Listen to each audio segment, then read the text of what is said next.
Pemirsa, sektor pertanian memang harus diberdayakan agar hasil pertanian bisa terserap sektor pariwisata. Selain diberdayakan dari segi kualitas, pertanian diupayakan bisa dikembangkan dengan konsep agrowisata, mengingat Bali merupakan daerah tujuan wisata dunia.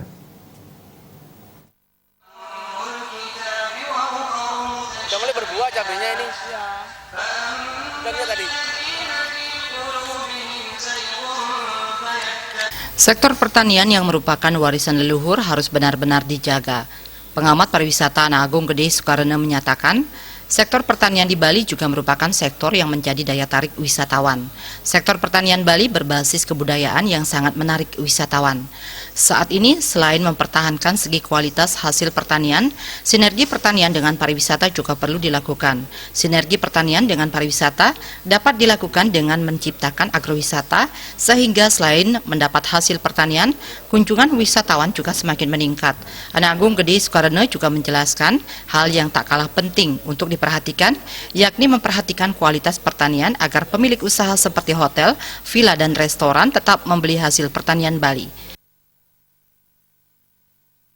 Itu penting sekali sebab di agrobisnis itu kan di samping dia hasil dari pertanian itu sendiri, itu pariwisata itu bisa berkunjung ke tempat-tempat di mana ada agrowisata itu kan bisa berkunjung dan bermanfaat untuk semuanya, bukan pariwisata aja, kita aja membutuhkan oksigen itu ya ada tumbuh-tumbuhan.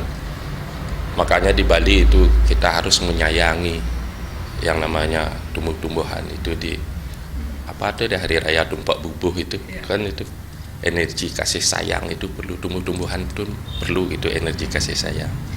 Penataannya daerah-daerah di mana daerah itu yang harus dilestarikan itu, seperti di daerah Tabanan itu kan harus dilestarikan.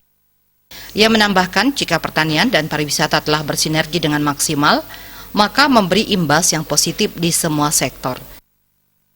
Bayudi, Bali TV.